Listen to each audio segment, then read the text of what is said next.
Welcome to the Never Say Never podcast, where we share the stories of extraordinary students who have overcome unique challenges on their path to success. We hope these stories can inspire you to do the same. I'm Noah Miller, and today I have with me Kevin Blomquist. He's a Loras tennis player who's been through several of his own hardships while here at Loras College. So why don't you tell us a little bit about your background and how you got to Loras? So originally I'm from Las Vegas. I found Loras when I was a senior in high school, kind of at the start of second semester. And the tennis coach here, Chad Fenwick, he found my recruiting profile at NCSA, came out here for a visit around President's Day weekend of 2018. And I met with Professor Decker. He is a retired CJ professor right now. Came out here for a visit, met with him on a Saturday, which was pretty cool because other professors I met with refused to meet with me on a weekend. I met with the tennis team. It's a lot of really cool guys. They're all graduated by now since I'm a senior, but I like the small campus culture that was here, and I definitely didn't mind the change in weather. You know, I came here, it's 3 inches of snow, and that was on the downside compared to the sunny weather and extreme heat in Vegas. But that's how I found Loras. So, did you face any difficult challenges with the pandemic that came through recently? I know for sports teams that probably wasn't easy to deal with. So when COVID first started happening, there was a lot of emails we'd be getting from the athletic director saying how for right now we're still good to go with sports and competition kept going as normal. But then about 2 or 3 weeks into the start of COVID, before the first lockdown, we actually the coaches got an email, and then the tennis team had a meeting where our spring break was canceled. And at that point, we kind of knew that the rest of the season was going to be canceled, because if spring break's getting canceled, and that was about 2 or 3 weeks away at the time, we kind of figured that the rest of the season was going to be pretty slim to none chances of playing. And so that definitely wasn't very, very fun, because once the season was over, not a lot of us really had the opportunity to play for probably 4, 5, 6 months, because for me, I wanted to finish out the school year before I went back home, because if I went back to Vegas, I would have been playing tennis with my coach out there, and I really just wanted to focus out and make sure I got really good grades that semester, because I knew it was going to be tough with online school. Yeah, it definitely was. I can definitely speak from experience. Online school was a strange and difficult experience. Yeah. How did you get yourself through that? So for me, I kind of had to focus on a few different things. It was, one, finding a place to stay, and I got really lucky because my buddy who I didn't live with, he lived in Smith, but we weren't roommates. Him and his parents offered me a room in their house, and they said you can stay here as long as you need to before you head back home. And so I took them up on the offer, went to Illinois for the rest of the semester, and while I was there, the next issue became money, because my job, I work at the casino in Dubuque, and I didn't really have a job out there, and I was temporarily laid off.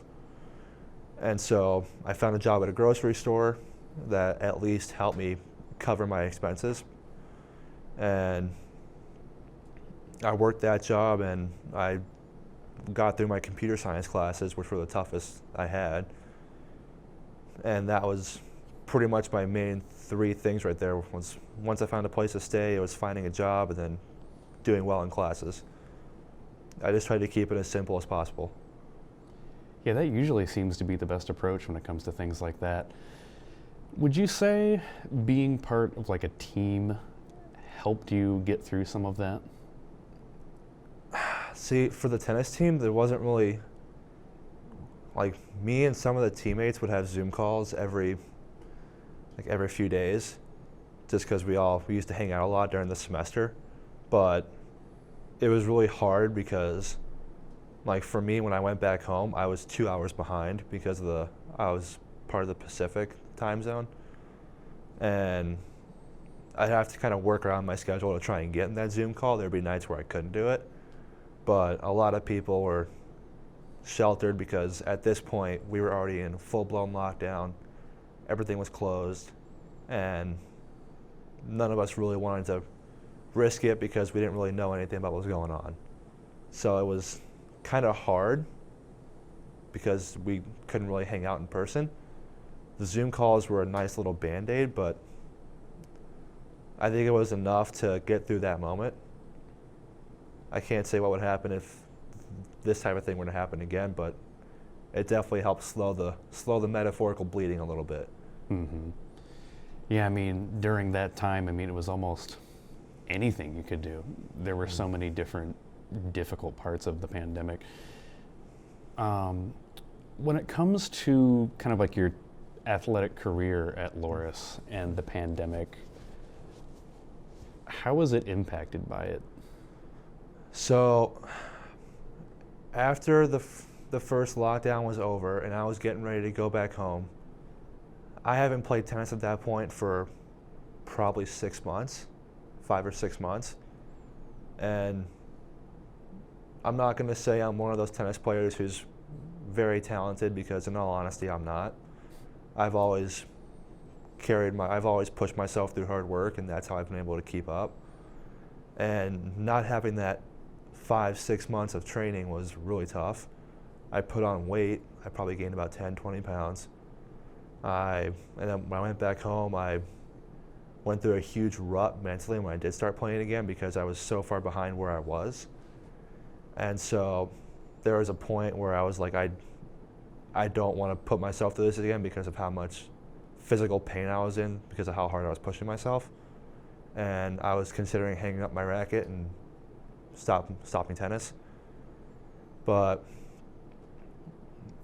I pushed through it, and the start of the season wasn't easy, but I eventually came back, and I was playing pretty well when I came back. And my coach back home said, it's like, you gotta stop talking down to yourself. You know, we're all going through the same thing here. But you gotta decide if you're gonna let it beat you or you're gonna beat it. And words like that are really kind of what helped push me through that tough spot right there. Yeah, that definitely does help a lot. I've learned in my own life that oftentimes that voice in your head makes things seem a lot worse than they actually are. Yeah. Like, I know for me, so many times, like, I just got this tunnel vision where I thought everything was just crashing down, everything is horrible, there's nothing you can do. But usually if you just decide not to listen to that and just force yourself to do something anyway, you find out that you can do more than you think. Yeah. And it definitely sounds like that's the same thing you did. Tried to do, at least. We all do. When you were in that rut and in that spot where you couldn't quite see the light at the end of the tunnel, if you had to say what the biggest thing was that helped you get to the other side of that, what would it be? The biggest thing was, for me, was my coach constantly pushing me. Because back home, he knew I had what it takes to be successful playing tennis. And, you know, that really meant a lot, because he puts a lot of his time into training me, and I go out there, he's never wasted my time before. And the second thing was just keep doing it. And if you're having a bad day or a bad week, bad month, just finding that one thing you did well, because there's always something to come out of a practice or a meet, a match, whatever sport you're playing. There's always that one thing that you're bound to do well. Regardless of however many things you do bad, you can say you got better at that one thing. And thinking of that is kind of what really helped me get through it. Would you say that not having that practice and team meetup once the pandemic really got heavy, did that make a significant impact on just how you felt and where you were at that time? I think it contributed to how I felt towards tennis. I'm not going to credit that for how I felt about putting up my racket and being done, because in all honesty, looking back, I think that was a lot of mental weakness on my part. And playing tennis is a huge mental game, and I think being mentally tough, it's a thing you need for any sport.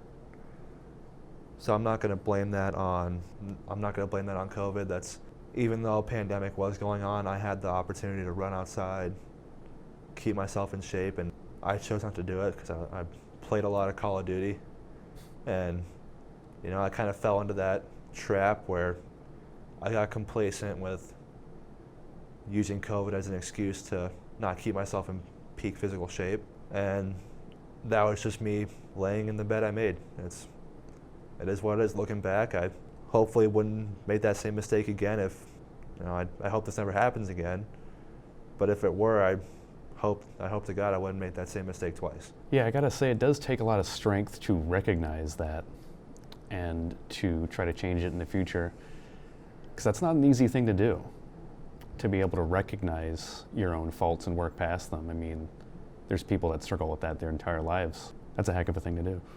Appreciate it.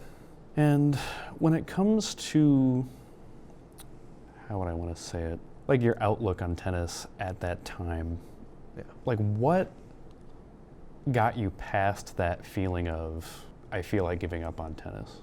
It was, the reason I wanted to stop playing tennis wasn't because I hated tennis or nothing like that. It was because the way I acted when I was on the court, because of my frustration with myself, was disrespectful to the sport.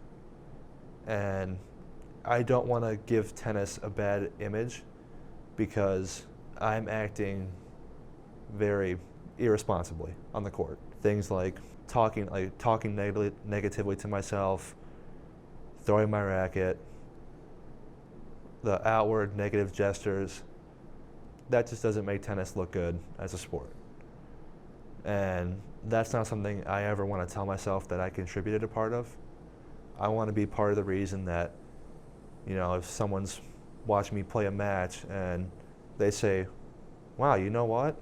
I've never watched tennis before, but watching you play it was actually really fun to watch.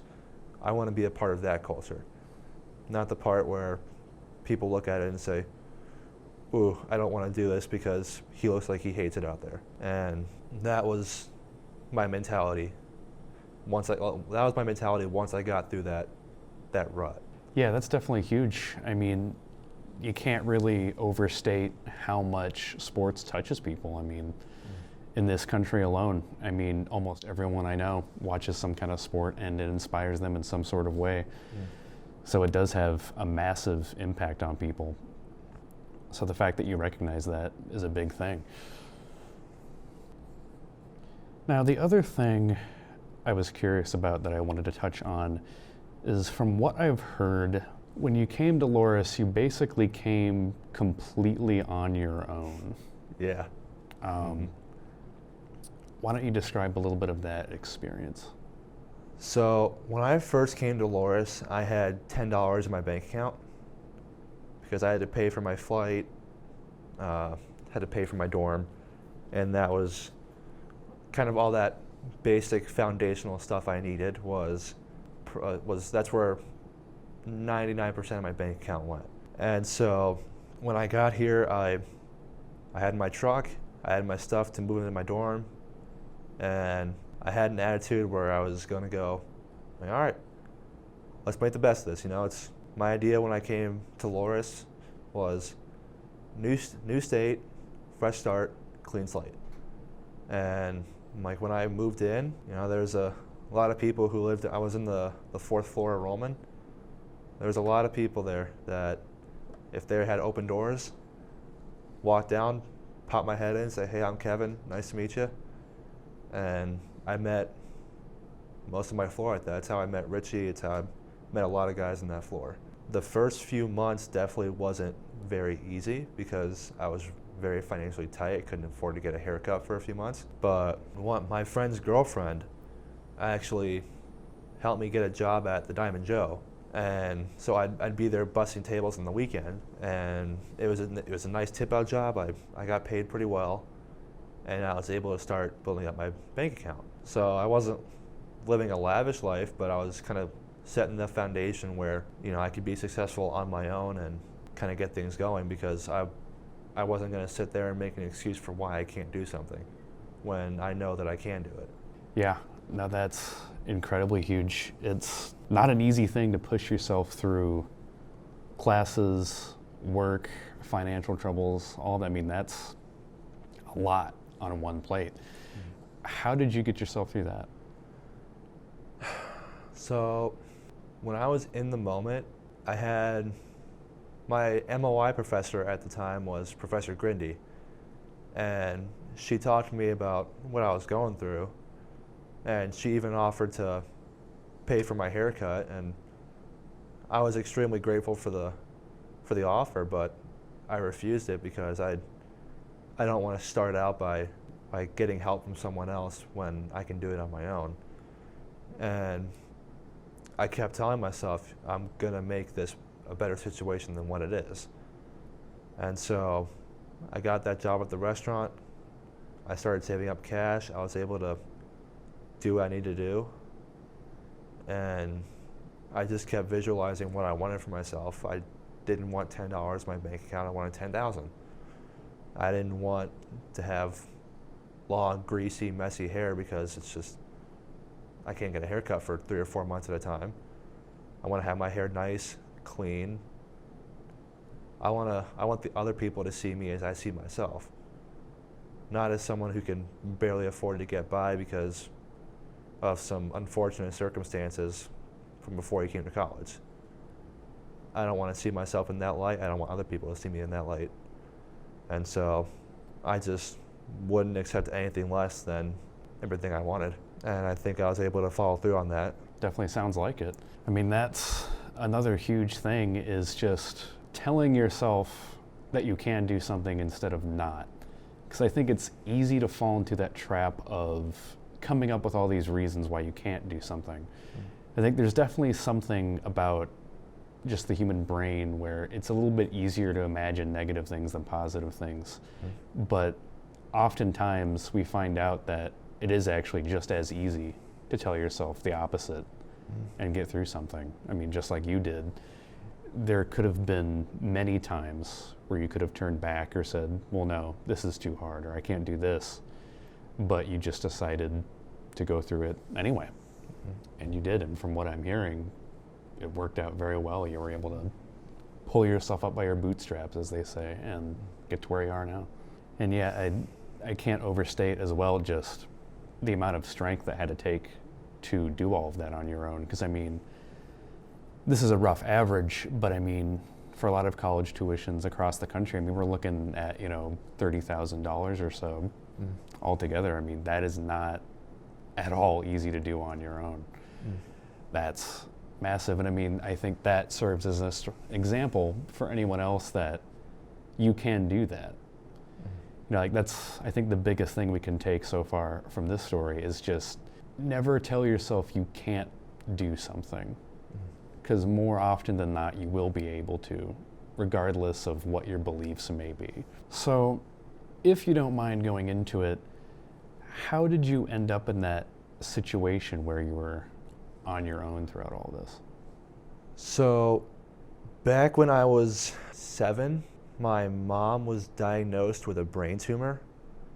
And then when I was 8, my parents divorced for certain reasons.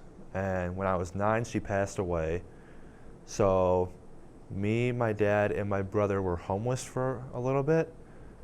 But our dad's coworker and his really close friend took us in for a year or two. And my dad was able to kind of save up enough cash to where we were able to get an apartment. And we finally had our own place. Looked like things were going pretty well. Then after things got settled with my mom's passing, because there was a lot of complicated paperwork and other things like that, we were able to get a house. And I think it was when I was 13, so 2013, he was diagnosed with colon cancer. And so 2013 through 2015, he a lot of struggles, a lot of ups and downs. In 2015, it went into remission. Looked like things were going great. Then one day while I was at my midterms in high school, I want to say it was my junior year, where me and my brother we leave high school. We started walking home, and I get a text from my dad's friend. And it said, "Hey, we had to take your dad to the hospital. Sorry, I won't be able to give you a ride back, but keep you updated." And I go back to the house, and the front yard itself looked like it was in like a state of disarray a little bit. Like there were tracks going through the rocks because we didn't have a front yard of grass. It was just rocks and other desert plants. And so you see a trail that some pretty small wheels went through, and I noticed that. And then when we get inside the house is a mess. There's pill bottles on the counter. The TV is on in my dad and my stepmom's room, which they never leave it on when they're not there. So I knew from that something was up, and just things weren't how they were, how they normally are, and that kind of gut feeling that tells you something's wrong. That's what I had, and once we're able to go to the hospital and check in on him, they tell us, the doctors and my family friends, they said that while we were at school, just out of nowhere while they were sleeping in bed, he had a stroke. And during that stroke, he wasn't breathing. And he went about 10 minutes without oxygen, and his brain lost a lot of brain cells to the point where he wasn't going to wake up. And so he was pretty much just hanging on by life support for a few days at the hospital. And after his family was able to fly in, we all made the decision to pull the plug there, and that's not really living. That's how we saw it anyway. And from 16 on, I went through, my stepmom, my brother, and myself went through the court process for a bunch of different reasons, for like looking at the money and everything like that. And we received Social Security from the time I was 16, 17 until the day I turned 18, which was the first week of college. And Social Security isn't something that's going to make you very rich. It's kind of the bare minimum, looking at your finances. And so I was scraping by with maybe $10 extra each month, and it's not a lot of cash. But that's the reason why when I came to college I wanted that fresh start. No one knew what happened to me, what happened to my parents. I had no preconceived notions about, this is the kid whose parents passed away, let's be nice to him for that reason. Nope. Completely fresh start. Now, if people want to be nice to me, they'll be nice to me because they're a nice person, or I changed their mind about me. And that's kind of how I liked it.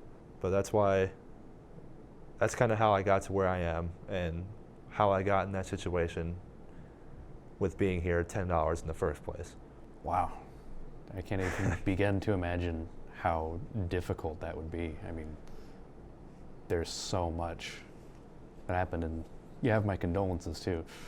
Appreciate it.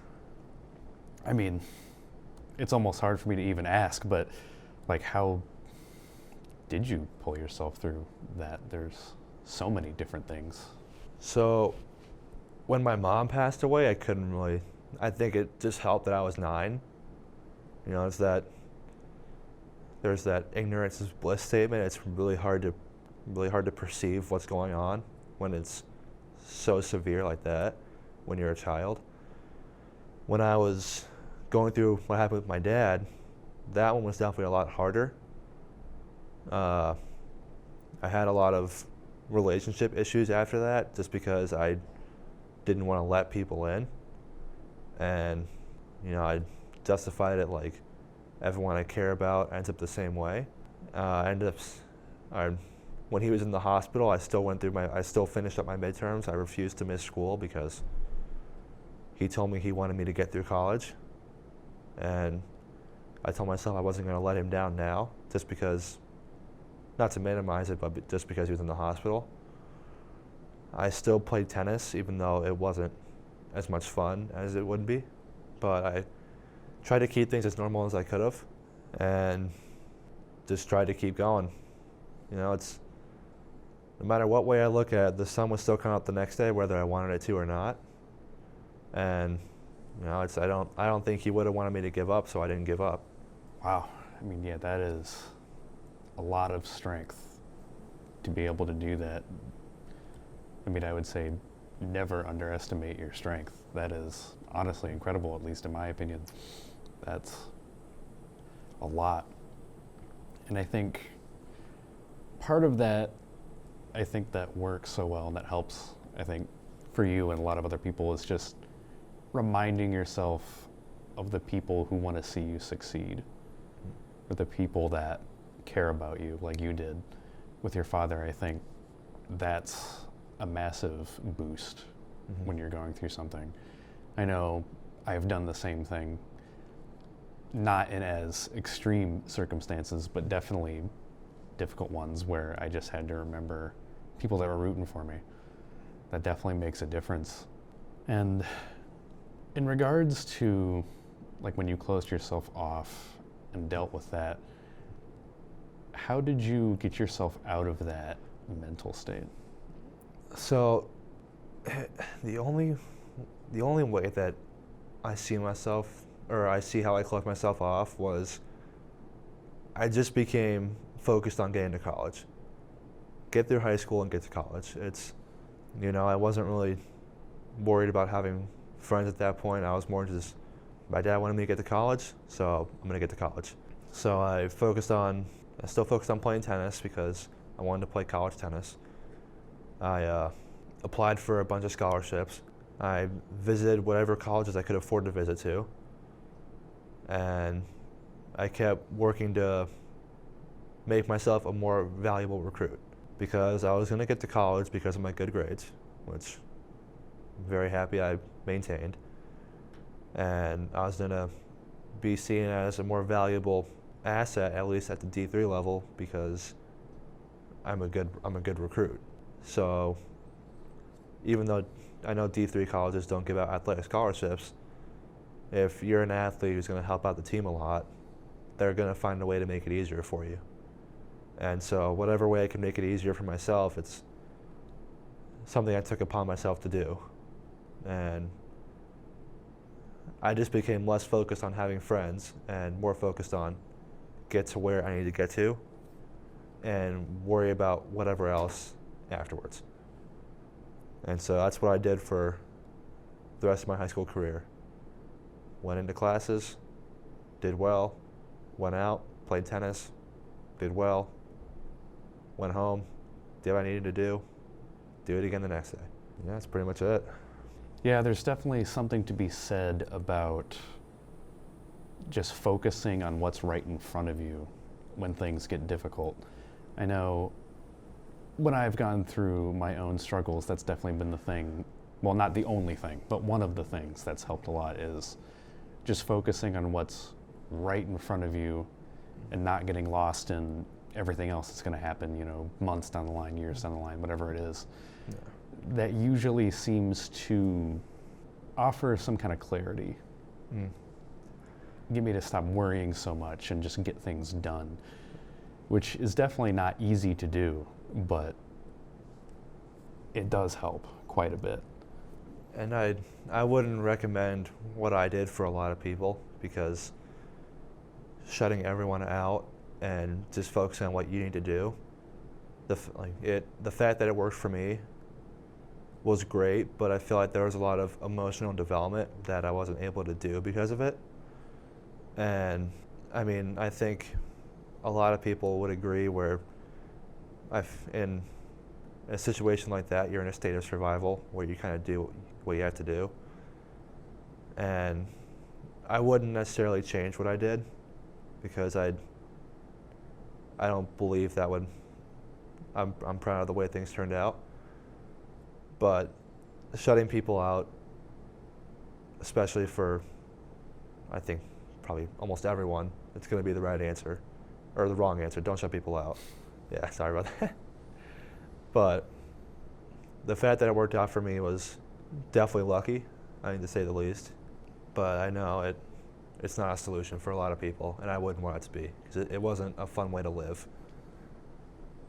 Yeah, I definitely agree with that. I think the more people we have on our side, the easier it is to deal with things. But I think also with everything that was going on with you at the time, it's very understandable how you came to that conclusion and did that. I think a lot of people have done that.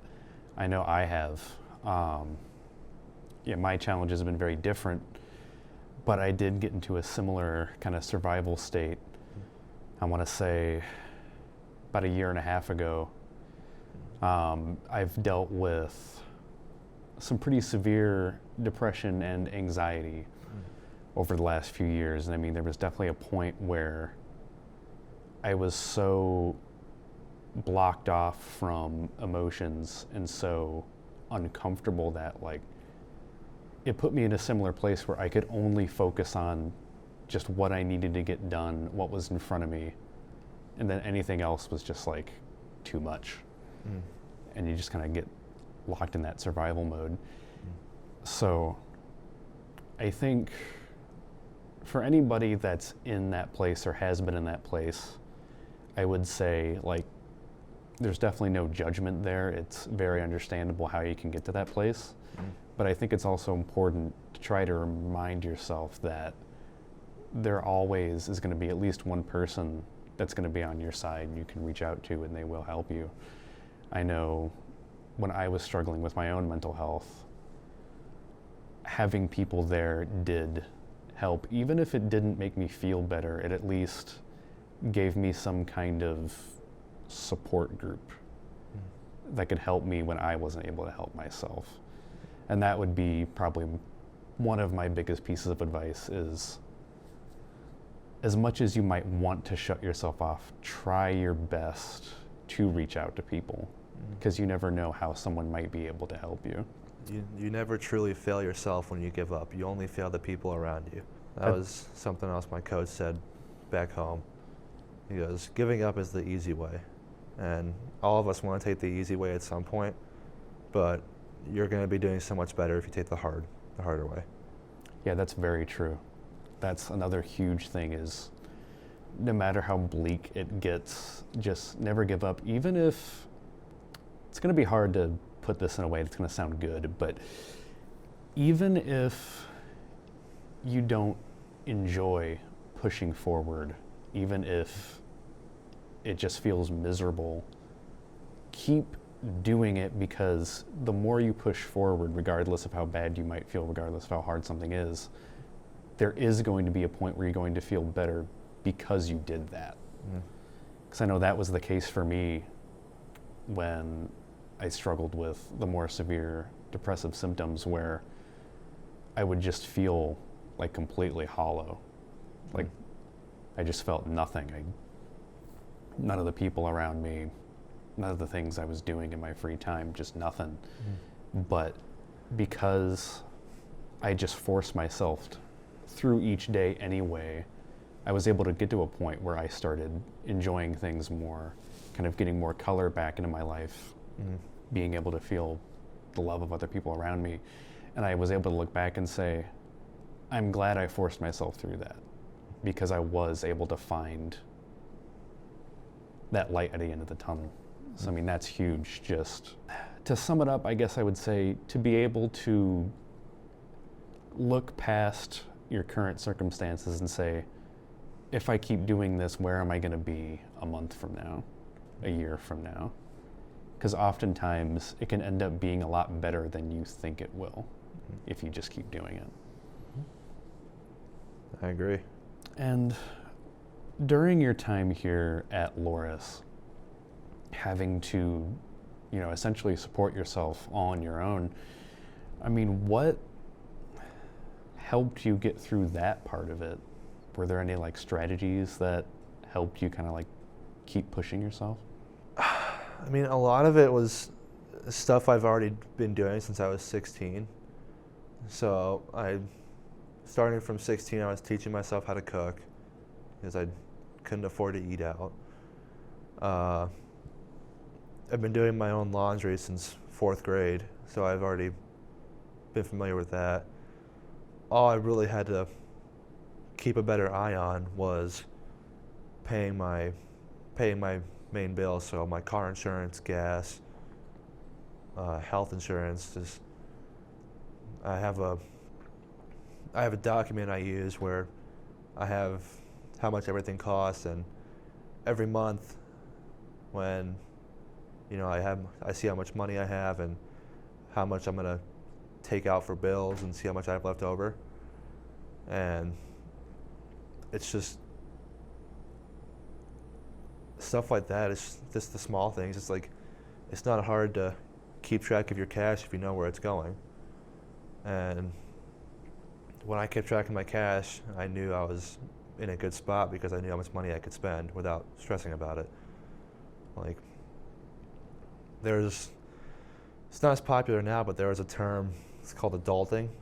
I've always hated that word because I think you don't really need a term to act like an adult.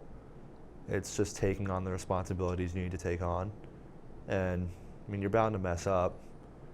I messed up when I was a freshman, but it's learning when you do mess up. It's like being an adult's pretty cool. It's not glamorous or anything, just because we're in that cool state where we're pretty close to being broke, but we get a couple $100 and we feel like we're rich. And I was just, like I said earlier, just keeping it simple. I kept track of my finances. I stuck to the small things. I didn't really go out very much freshman year. It's saved a lot of cash that way. I earned a lot more working the weekends and just doing what I needed to do, because either way it was going to be there if I did it or not. No really crazy strategy or anything. Unfortunately, I wish there was, but it's more just doing what you have to do. Yeah, a lot of times those small things actually end up being some of the biggest things as far as helping you out.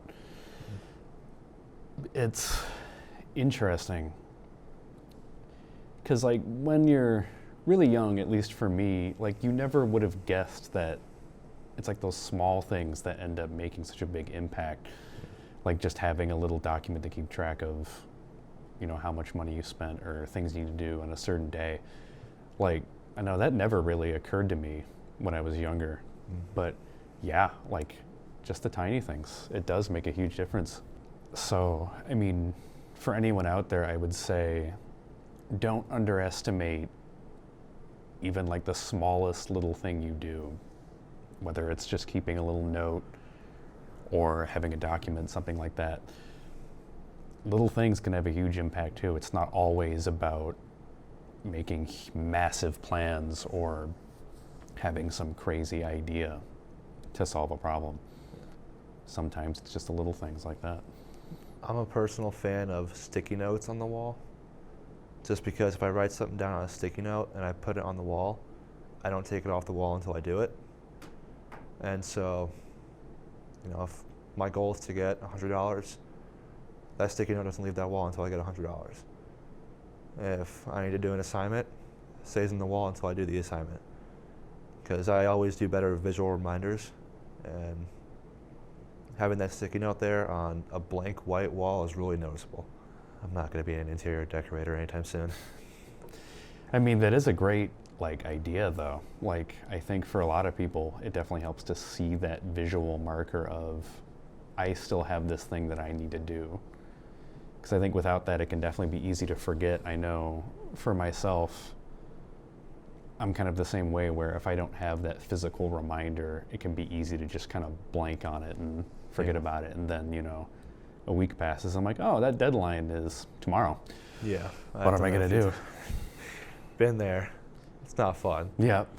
So I mean, again, like I just said, like it's those little things like that that can make a huge difference. Just little notes and little reminders. You can never really overstate how much things like that can really make a difference in your success. Mm. Is there anything else you'd like to add, whether it's advice or just other stories, anything when it comes to just how you've gotten through things, or what you'd want to say to anybody else going through similar challenges? I mean, the big thing is not believing that you're going to get there, it's knowing that you're going to get there. And so for me, I knew I was going to get to where I wanted to get to. And like right now I have a goal. I want to be a millionaire before the age of 30. And there is this quote that I found. It's, if your goals aren't laughable, then you're not aiming high enough. And if you have that goal and you know that you're going to get there, you're a heck of a lot more likely to get there than if you just say, I want to get there. Because wanting it and chasing it are two different things. And when I told myself I knew I was going to get into college, I got into college. When I told myself I was going to play college tennis, playing college tennis. When I told myself I was going to get through this horrible situation I was in, it took a while, but I got through the horrible situation that I was in.